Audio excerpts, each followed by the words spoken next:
Les Aigles du Mali battent les Diables Rouges du Congo par le score de 4-0. C'était à la faveur des éliminatoires de la CAN Côte d'Ivoire 2023. Un match plein d'émotions. On en parle au tout début de ce journal avec Koji Sibi. Le président directeur général de la CMDT a visité ce samedi l'usine de Koumantou qui a été victime d'un incendie lundi soir. Plus de 1300 balles de coton ont été brûlées par le feu. Les détails avec nos envoyés spéciaux Siaka Konaté et Oumar Traoré. Bougounier prête demain 5 juin à accueillir la 23e édition de la quinzaine de l'environnement. Le gouverneur de la région rassure en tout cas et le constat a été fait par le directeur national des eaux et forêts et celui de l'AEDD en visite. Mesdames, Messieurs, bonsoir et bienvenue à la grande édition de l'ERTM que nous ouvrons avec cette victoire des Aigles du Mali sur les Diables Rouges du Congo par le score de 4-0. C'était à la faveur des éliminatoires de la CAN Côte d'Ivoire 2023, un match plein d'émotions, je viens de le dire. Koji Sibi, bonsoir d'abord. Bonsoir, et merci de me rejoindre sur ce plateau. Koji Sibi, dis-nous, est-ce qu'on s'y attendait à ce résultat ? Écoutez, c'est un match de football et dans un match de football, tout est possible. On ne s'y attendait pas forcément, mais les Aigles étaient, si on peut dire ça comme ça, condamnés, en tout cas, à réagir après donc la triste prestation qui nous a donc fait louper la phase finale de la Coupe du Monde. Donc aujourd'hui, il fallait réagir et c'est ce qu'ils ont fait. Victoire nette et sans bavure 4-0 aux dépens des Diables Rouges congolais. Je vous laisse qu'on découvre les temps forts de cette rencontre avec Amara Malé Diallo et son consultant, voilà, depuis le stade du 26 mars. On regarde. De Ismaël Diarra, il a une sélection avec Makasuba. Voilà donc Côte d'Ivoire 2023. Et les arbitres nous viennent de la Mauritanie avec au centre Abdelaziz Bou, premier assistant Ba Khalidou, proprement. Et on s'appuie sur le capitaine Amari Traoré. Amari qui trouve par devant un partenaire qui lui remet ce ballon dans sa course. Le centre qui va partir à la défense congolaise qui repousse le cuir. La frappe, but.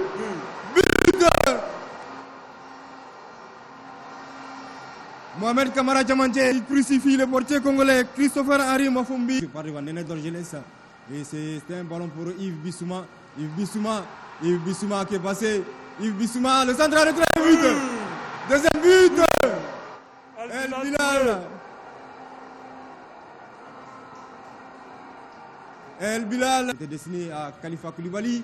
Khalifa Koulibaly qui met la pression sur la défense congolaise. Les Maliens qui vont récupérer. Un but. Un but. Oh, quel but. 3-0. Ils sont aux anges. Yves Bissouma, le centre de Bissouma.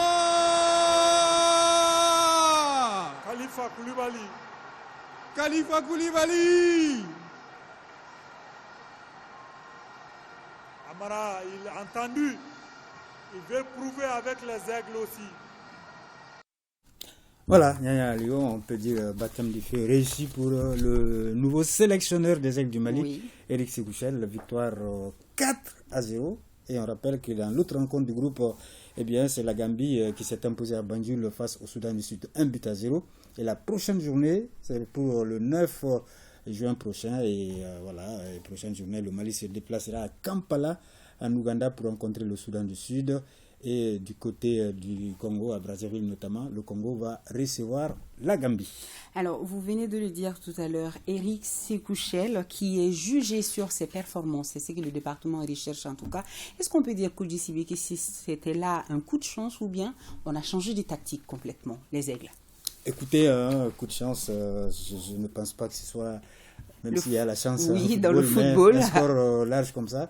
Ils ont mérité cette victoire. Voilà, exactement.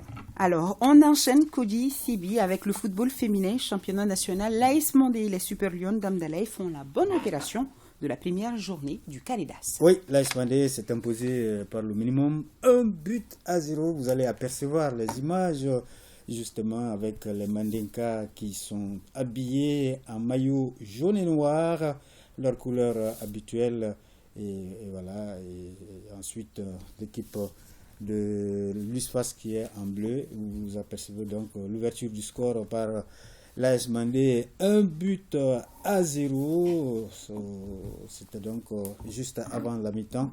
Et c'est le seul score d'ailleurs qui va sanctionner cette rencontre entre l'AS Mandé et l'équipe de l'USFAS. Et la deuxième rencontre qui va se jouer et qui se joue présentement entre les Super Lions de Amdalaï et l'AS Real. Victoire des Super Lions de Amdalaï par le même score de 1-0. Vous allez voir le but tout à l'heure. Donc les Super Lions de Amdalaï qui sont habillés en blanc. Tentative première repoussée, mais elles vont insister, les joueurs de Amdalaï, pour finalement ouvrir le score cette fois-ci. Voilà, 1-0. Donc c'est le score final qui a sanctionné cette rencontre entre les Super Lions et l'AS Real. Donc bonne opération pour ces deux équipes. Ensuite, lors de cette première journée du Caridas, on va rappeler que les différentes équipes, c'est-à-dire les 4 équipes, vont jouer en aller-retour, et l'équipe qui va donc se classer première sera sacrée championne du Mali. Oui, le football féminin qui revient en force. C'est tout pour ce soir? C'est tout pour ce soir. Oui, bon, l'émotion est toujours là. On va dire félicitations encore une fois à nos aigles, et rendez-vous est pris pour le 9. Le 9. Et le RTM sera bien sûr au rendez-vous comme d'habitude. Merci beaucoup Kodi Sibi. La suite de ce journal. L'événement aujourd'hui, c'était également ce sommet des chefs d'État sur la situation politique au Mali, au Burkina Faso et en Guinée. Aucune décision n'a été prise, mais les chefs d'État se sont donné rendez-vous à Accra le 3 juillet prochain. La délégation malienne était conduite par le ministre des Affaires étrangères et de la coopération internationale, qui était donc à Accra au Ghana, où il a pris part à la réunion des chefs d'État de l'Union économique et monétaire UEMOA, une réunion qui s'est tenue en marge du sommet de la CEDEAO. Nous allons y revenir dans nos éditions futures avec nos envoyés spéciaux Garibou Pérou et Aliou Touré. Ici, au Mali, l'amicale des anciens ambassadeurs et consuls généraux du Mali et les membres de la plateforme des acteurs du commerce reçus par le chef du gouvernement. Les anciens diplomates ont fait part de suggestions sur la situation du pays, et les commerçants, eux, ont parlé de certaines de leurs préoccupations. Voyons tout cela avec Fousseini Tounkara. C'est muni d'une note que l'amicale des anciens ambassadeurs et consuls généraux du Mali aborde le Premier ministre. Un document dans lequel sont consignées des suggestions pouvant permettre de renforcer les acquis dans le cadre de la résolution de la crise malienne. La levée, d'accord, de l'embargo, mais il y a l'aménagement.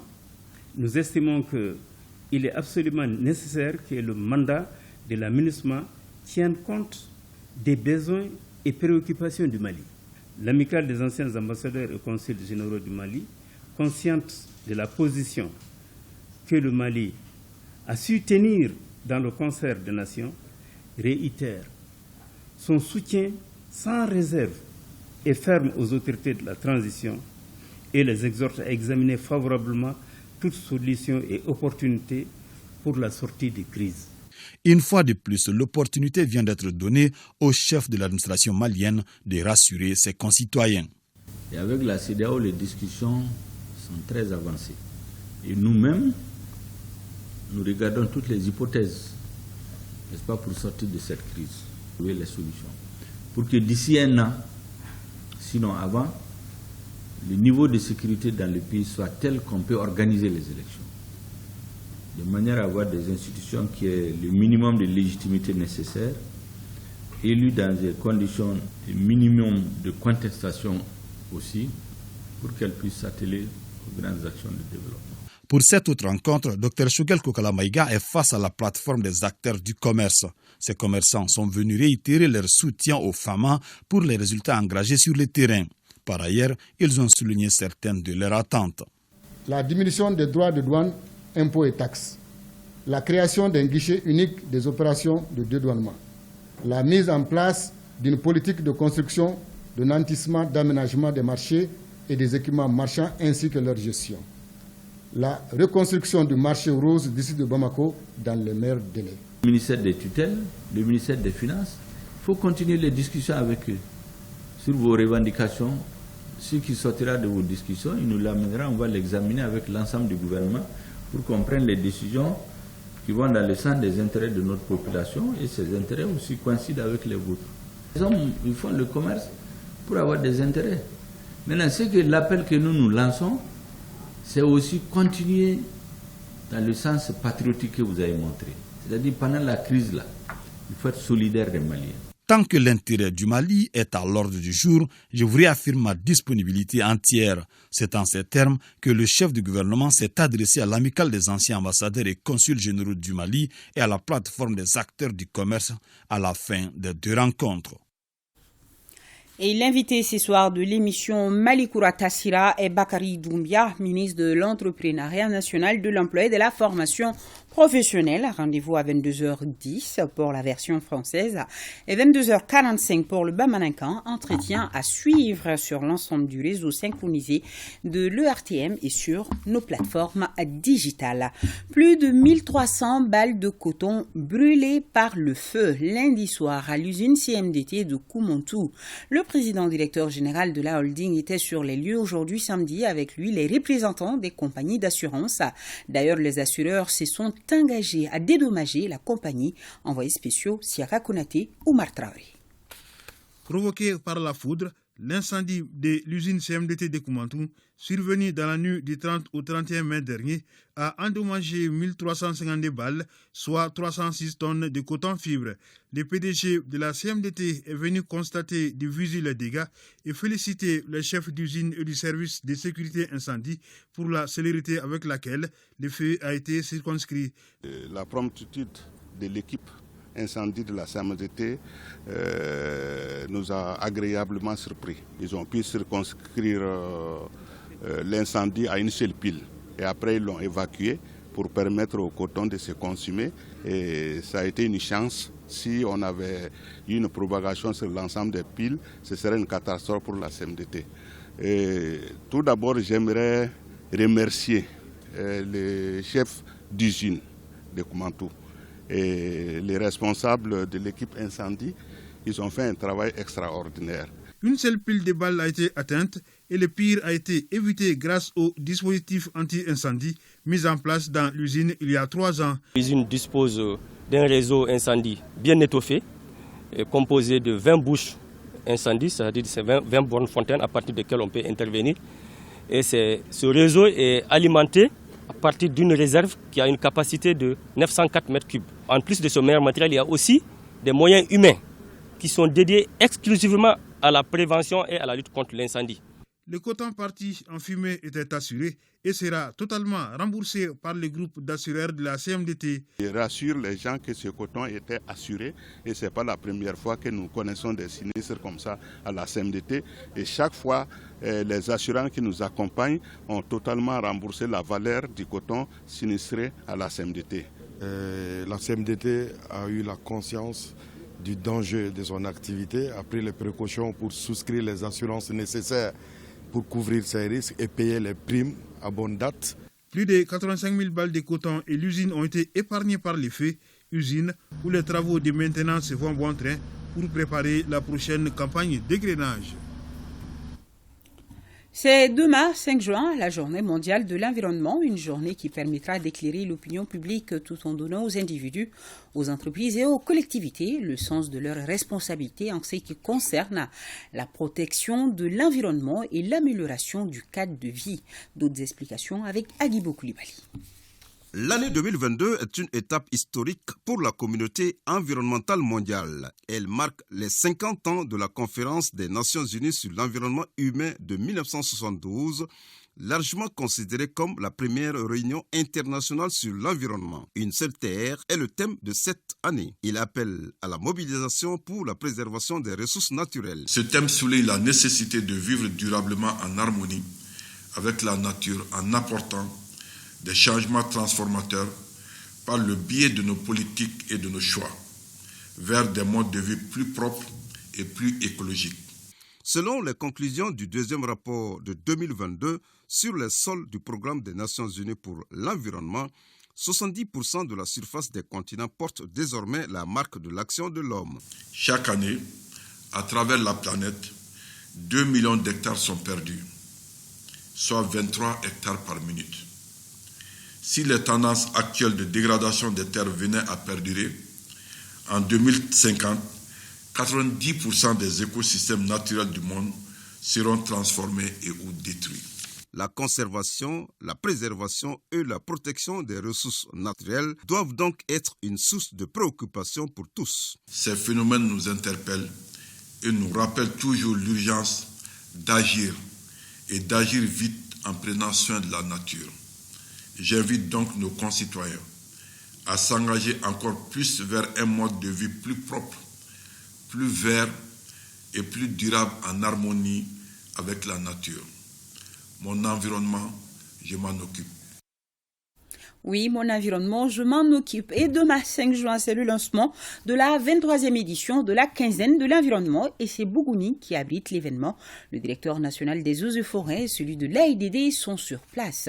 Et ils ont pu constater que tout est fin prêt pour demain. Jafar Aïdara, compte rendu. Cette rencontre s'inscrit dans le cadre de l'organisation de la 23e édition de la Journée de l'environnement que la région de Bougouni doit abriter ce 5 juin. On a vu l'efficacité avec la ferme volonté quand même des autorités, raison pour laquelle nous sommes très rassurés. Au cours de cette rencontre, le gouverneur de la région a rassuré les organisateurs que tout est fin prêt pour abriter cette 23e édition dans sa région. Aujourd'hui, on peut sans risque se tromper dire que Bougouni peut réaliser cet appui. Comment? Par une organisation parfaite avec tous les acteurs, l'administration, les collectivités, la société civile. Et d'autre part, avec l'agence de développement qui ne cesse de venir nous voir pour qu'ensemble on arrive à faire de cet événement national un pari réussi. Cette rencontre a pris fin par la visite du site qui doit abriter la 23e édition. Voilà, Bougouni, capitale verte demain. Bravo à notre compatriote Awa Touré, présidente de l'association Gounachere de Tombouctou. Elle est la lauréate du 5e prix dénommé Chera de Mujeres, Terre de femmes en français, de la Fondation Yves Rocher. Ce prix récompense les femmes œuvrant dans le domaine de la protection de l'environnement et de la biodiversité dans une quinzaine de pays à travers le monde. L'association Gounachere, avec son projet dénommé Tombouctou Belle, regroupe plus de 200 femmes qui s'adonnent au quotidien à la collecte des déchets plastiques pour empêcher de se retrouver dans le fleuve et leur recyclage, notamment en pavés, briques, poubelles, sculptures, objets de décoration. Bravo à Awa Touré. En 2021, le secteur des mines et de l'énergie totalisait 21 projets pour une donation globale de plus de 85 millions de francs CFA. Les différents acteurs du secteur ont fait l'état des lieux de ces projets, examiné le budget y afférent, identifié les difficultés et dévoilé les perspectives. C'était à la faveur de la revue 2021 du secteur organisée par le département de tutelle. Nouhoum Sissoko, reportage. 21 projets pour une dotation globale de 85 706 millions de francs CFA. C'est en somme les activités que les secteurs mines et énergie devaient réaliser en 2021. Au total, plus de 30 milliards et demi de francs CFA ont été mobilisés, soit un taux de décaissement de 35,6%. La revue 2021 des secteurs mines et énergie fait le point des activités menées. En ce qui concerne le secteur des mines, au titre de 2021, une production d'or de 69,460 tonnes contre 71,237 en 2020. Donc malgré cette baisse de la production, nous avons constaté une augmentation quand même de l'apport global du secteur à l'économie, parce qu'en 2020 c'était 457 505 millions et en 2021 l'apport a atteint 564 236 millions, soit une augmentation de 106 731 millions ou plus de 23%. Le secteur énergétique est fortement caractérisé par la prédominance jusqu'à présent de la biomasse qui représente 75% des énergies primaires, qui est suivi des importations d'hydrocarbures à 20% et de l'électricité à 5%. Le secteur de l'énergie doit trouver une réponse appropriée à la demande énergétique, à la valorisation des ressources énergétiques dont l'hydroélectricité, le solaire et l'éolien, sans oublier les difficultés de mobilisation des financements nécessaires pour les investissements. Les perspectives se caractérisent surtout par la poursuite de la mise en œuvre du plan de développement du secteur de l'énergie, qui est basé essentiellement sur les investissements à outrance, afin de réduire les coûts de production et atteindre un mix énergétique avec une part moindre, cette fois-ci pour le thermique, afin de réduire substantiellement la part revenant aux sources thermiques. Cette revue sectorielle vise le suivi et l'évaluation de la mise en œuvre des politiques et stratégies de développement dans le secteur mines et énergie. Lancement du projet pilote sensibilisation, formation, insertion des migrants de retour au pays. Plus de 25 millions de francs CFA, c'est le montant du projet avec comme objectif permettre la prise en charge et la réinsertion des migrants maliens de retour au Bercail. La Maison des migrants a abrité la cérémonie de lancement, nous dit Aliou Abdoulaye Touré. Le projet pilote sensibilisation, formation et insertion des migrants maliens de retour est un projet qui vise à contribuer à la recherche de solutions durables à travers la formation et la remise des kits d'insertion pour faciliter leur intégration socio-professionnelle. À ce sujet, je pense qu'il est important que depuis l'accueil jusqu'à l'insertion dans le tissu économique et social de leurs communautés respectives, que le migrant reste au cœur de toutes les préoccupations à travers un ensemble de services qui doit être offert grâce à un partenariat et des interlocuteurs diversifiés. De 2021 à 2022, ce sont 6 910 migrants maliens qui auraient gagné le pays. À ce titre, le représentant de l'UNESCO estime salutaire les efforts consentis par le Mali dans la prise en charge des migrants, notamment par la mise en place d'un centre d'information et de gestion des migrants, ainsi que l'adoption d'une politique nationale de migration. Malgré les sanctions auxquelles le Mali traverse, nous avons vu à travers les chiffres qu'il y a des milliers de migrants. Le gouvernement ne s'est pas résilié vraiment de son devoir de recueillir ces enfants et de continuer à les insérer avec les moyens de bord et tout ce qui était vraiment à votre disposition. Au total, ce sont 12 projets pilotes et leur réussite passe nécessairement par des opportunités de formation-insertion. La présente cérémonie de lancement de ces projets pilotes qui nous réunissent ce matin ambitionne, à travers ces objectifs, la formation et la réinsertion des migrants de retour, le renforcement des dispositifs déjà existants afin de fixer durablement les migrants de retour, de favoriser leur intégration socio-économique, d'encourager les retours volontaires et de lutter efficacement contre la migration irrégulière. Il accompagnera 12 projets pilotes des migrants de retour dans les domaines de l'élevage, du transport, du commerce et de l'artisanat. La projection d'un film sur les dangers et les risques liés à la migration irrégulière, la remise des kits d'insertion composés de machines à coudre, un tricycliste pour le transport ont marqué la cérémonie de lancement du projet.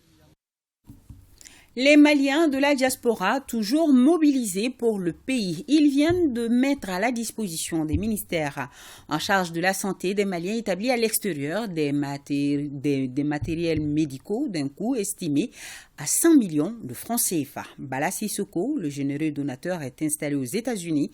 Il évolue dans le domaine de l'informatique et c'est Fanta Mamanyentao et Adama Kamara qui ont suivi la cérémonie de remise. D'une valeur de 5 millions de francs CFA, ces équipements de radiographie, de matelas, de ballons d'oxygénation et plein d'autres sont offerts par Bala Sissoko. Il est le président de l'association des Maliens vivant aux États-Unis. Nous sommes tous témoins de ce que nos femmes sont en train de faire sur le terrain. Et on sait aussi que c'est que la population malienne vraiment est en train de subir sur le problème sanitaire. Donc vraiment, c'est pour soutenir nos femmes.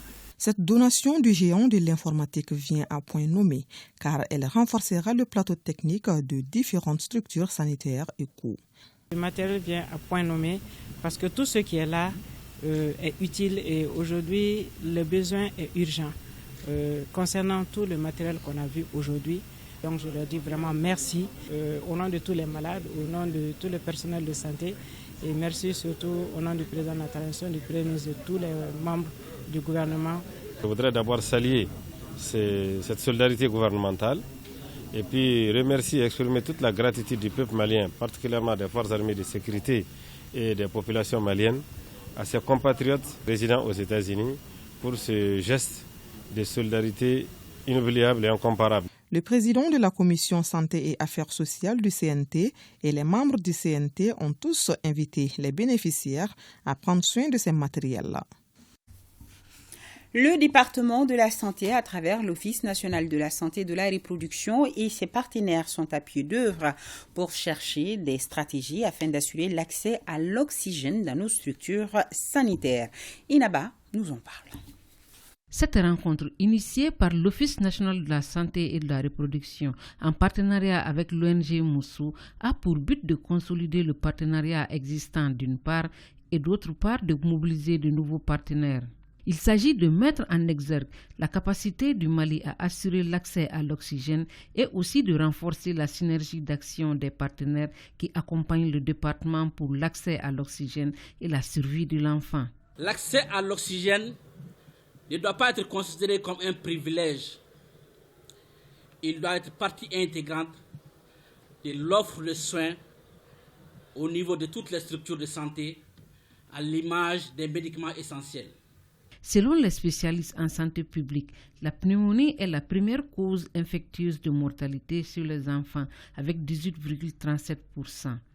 Les quelques centres équipés sont confrontés à des difficultés techniques. Il manque aussi de personnel qualifié pour la maintenance des équipements. Les initiatives visant à doter les structures sanitaires en appareils d'oxygène et à former le personnel de santé témoignent de l'engagement à soutenir les efforts du gouvernement dans la lutte contre les maladies respiratoires, les défis liés à la santé de la reproduction en général et à l'accès à l'oxygène, en particulier la survie de l'enfant, ne saurait connaître un dénouement sans une bonne collaboration. Avec la pandémie sanitaire du Covid-19, les besoins de la population en oxygène ont considérablement augmenté. C'est dans ce contexte que le département de la santé a sollicité l'appui des partenaires pour doter les structures sanitaires. Ce qui nous amène à faire le point Covid de ce 4 juin 2022. Un cas positif, 11 guéris, 0 décès, 42 personnes sont sous traitement. Pour vous protéger et protéger les autres, suivez les mesures de prévention et faites-vous vacciner. Des agents de la Croix-Rouge malienne mission dans la commune rurale de Koussané, dans le cercle de Kaï, ont été la cible d'une attaque de bandits armés. L'incident qui s'est produit le mercredi dernier a fait 2 morts et 2 grièvement blessés. Des informations connues à travers une conférence de presse animée par la Croix-Rouge malienne. Pour plus de précisions, je vous invite à écouter Nouhoum Maïga, secrétaire général de la Croix-Rouge malienne. Il est au micro de Drissa Kouni. Une équipe de la Croix-Rouge a été victime d'une attaque. 2 personnes ont surgi de la route et ils ont tiré sur notre véhicule. Le chauffeur et un autre agent de la Croix-Rouge ont succombé à leurs blessures. Et 2 autres personnes ont été psychologiquement très affectées. Nous voudrons profiter de cette conférence de presse pour remercier les autorités au niveau de la région de Kaï qui n'ont ménagé aucun effort pour apporter l'assistance qu'il faut aux personnes victimes de cet incident-là. La gendarmerie, la protection civile, le gouvernorat ont tous été mobilisés pour rapidement rapatrier les corps des personnes qui sont décédées et aussi les victimes de cet incident-là. Et nous avons ce communiqué le lundi 30 mai 2022. Une délégation de haut niveau de la plateforme des régulateurs de l'audiovisuel des pays membres de l'UEMOA et de la Guinée a effectué une mission auprès de la haute autorité de la communication ACT du Mali. La délégation était composée de M. Babacar Diagne, président du Conseil national de régulation de l'audiovisuel du Sénégal, président de la plateforme, de Maître Régnier Bourgoin, président de la Haute Autorité de la Communication Audiovisuelle ACA de la Côte d'Ivoire, assurant le secrétariat technique permanent de la plateforme. Monsieur Rémi Prosper Moretti, président de la Haute Autorité de l'Audiovisuel et de la Communication du Bénin, vice-président de la plateforme. La délégation a tenu une séance de travail avec le président et les membres du collège de la HAC du Mali au siège de l'instance de régulation des médias. La délégation a pu être édifiée sur les manquements à l'éthique et à la déontologie, ainsi que les violations de la loi et des règlements dans le traitement de l'information concernant le Mali, reproché aux 2 chaînes françaises, suivies depuis plusieurs semaines par le centre de monitoring et le contrôle des médias. La délégation de la plateforme a ensuite été reçue en audience par Monsieur le Premier ministre chef du gouvernement, Choguel Kokala Maïga. Assemblée générale du secrétariat de concertation des organisations non gouvernementales maliennes, plus de 800 millions de francs CFA. C'est le budget prévisionnel de l'année 2022. On en sait plus avec Achanta Koulibaly. Pays sahélien, le Mali fait face aux défis environnementaux. Pour trouver des réponses adéquates, les administrateurs du secrétariat de concertation des organes non gouvernementaux maliens, SECO ONG Mali, se retrouvent. C'est à la faveur de la session qui met l'accent sur les activités réalisées courant 2021. Il s'agit de la mise en œuvre d'un grand programme qui va consacrer essentiellement les plaidoyers pour la prise en compte des questions de changement climatique dans les politiques, pour la prise en compte des questions de gestion durable des terres dans les politiques, au niveau national mais aussi au niveau régional. Pour le 2022, nous avons tablé sur plus de 800 millions. Les activités ainsi réalisées et les résultats atteints ont été soutenus par le financement des Pays-Bas à travers le programme Benkadi. L'espoir annoncé l'année dernière est devenu une réalité, mais aussi un grand défi à relever pour nous tous, ONG nationale. Ce défi consistera à accompagner la transition pour un Mali nouveau qui vivra dans la paix tout en assurant un développement économique, social, culturel, durable, malgré la diversité. Créé en 1989, le secrétariat de concertation des organes non gouvernementaux maliens regroupe uniquement les ONG nationales. Il a pour mission principale de contribuer au développement du Mali. Assemblée générale ordinaire et extraordinaire de l'Association nationale des travailleurs, des retraités, des impôts et des domaines, mutualisation des efforts pour la performance des services publics au cœur des discussions. Ali Abdoulaye Touré nous en parle. Cette rencontre voulue par l'Association nationale des retraités, des impôts et des domaines vise à soutenir davantage la réussite de la transition. Mais au-delà, l'association se fixe comme objectif d'améliorer les performances des services des impôts et des domaines. La Direction générale des impôts, quand même, a signé avec nous une convention de partenariat dans laquelle il est écrit que, à chaque fois qu'il y a besoin de se faire sentir, dans le cadre de la formation, on sera associé pour assister et pour donner des conseils. La ministre Djeminatou Sangaré, qui a présidé la cérémonie d'ouverture, a tenu un discours à rassembleur afin que cette association puisse inspirer d'autres. Vous avez été utile à ce pays. L'administration des impôts a beaucoup évolué. L'État a beaucoup fait pour améliorer les conditions de travail, pour améliorer les salaires. Ce n'est que dans ça qu'on trouvera une cohésion sociale. Nous ne pouvons pas faire plus que vous, ça non. Mais au moins qu'on essaie de se rapprocher de ce que vous avez fait pour le Mali que nous sommes en train de bâtir. L'association a aussi profité de ces assises pour faire le toilettage de ces textes. Partons à présent à Mandiakoui, dans le cercle de Tomia. Nous allons vivre ensemble les temps forts de la cérémonie de visitation de la Vierge Marie à sa cousine Elisabeth. C'était ce 31 mai dernier. Organisé chaque début d'hivernage, l'événement est à la fois culturel et religieux et a pour but de mettre sous la protection de la Vierge Marie toute la paroisse, voire toute la contrée. Procession de Marie du quartier Zantilou, bénédiction de tous les puits du village pour une bonne pluviométrie et manifestations folkloriques ont été les activités phares. De retour de Mandiakoui, Fademba Keita, Mohamed Sidibé, Fousseini Diarra, Rokia Traoré. Tout un monde enthousiaste venu de toutes les contrées suit la statue de la Vierge Marie sous protection de l'équipe d'escorte du quartier Zatilou de Mandiakoui. Organisateur de ce 31 mai 2022, ivre de joie, dans la foulée, certains hommes déguisés en femmes et vice-versa esquissent des pas de danse au rythme des sons plaisants authentiques au bois qui engloutissent souvent les louanges de la mère de Jésus entonnées en sourdine par d'autres. Le périple doit les conduire dans les 8 quartiers du village où dans chacun un puits est répertorié pour la bénédiction. Premier puits béni par le vicaire de Ouassou et celui de la mission catholique. Ensuite, c'est le tour des puits des quartiers d'Agnalou, de Fetelou et autres.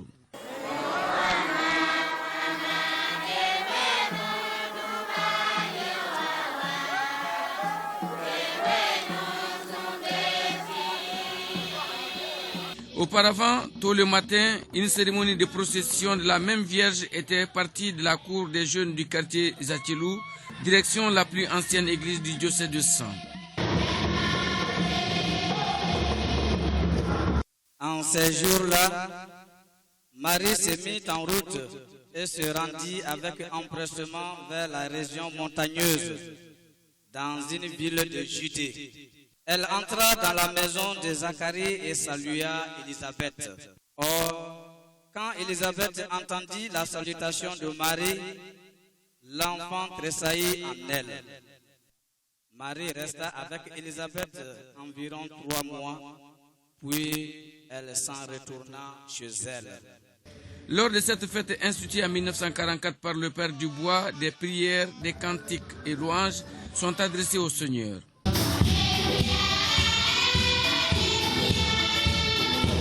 Une fête encadrée par un imposant bataillon militaire de la région de Sang est déployée pour la circonstance.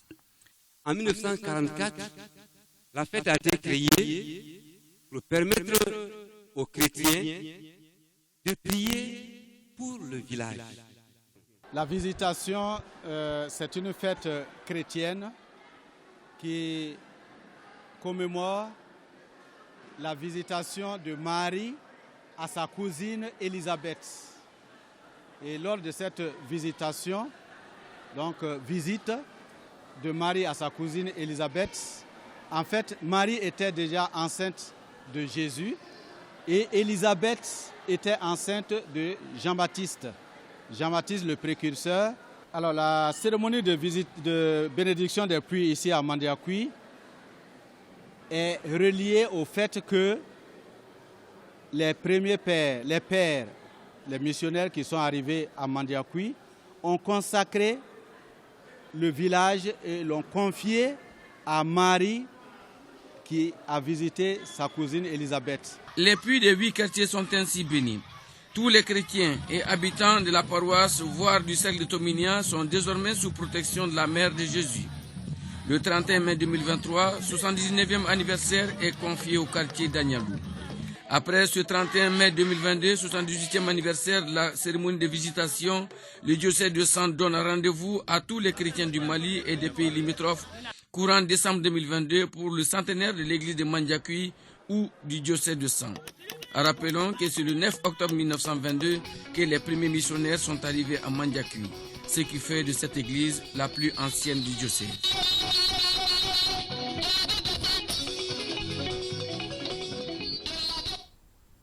Une très belle fête. Merci Fademba. Nous sommes presque à la fin de ce journal.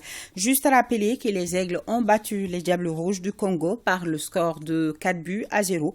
C'était à la faveur des éliminatoires de la CAN Côte d'Ivoire 2023 et justement ce communiqué qui a été déposé à notre rédaction, la Maison de la Presse condamne avec force l'agression violente par des supporters du Djoliba AC d'une équipe du reportage de l'ERTM, notamment le caméraman au stade Modibo Keïta à l'issue du match Djoliba AC Afrique Football Elite. La Maison de la Presse appelle la Fédération malienne de football à veiller sur la sécurité des hommes et femmes de médias engagés dans la couverture médiatique du championnat national de Ligue 1.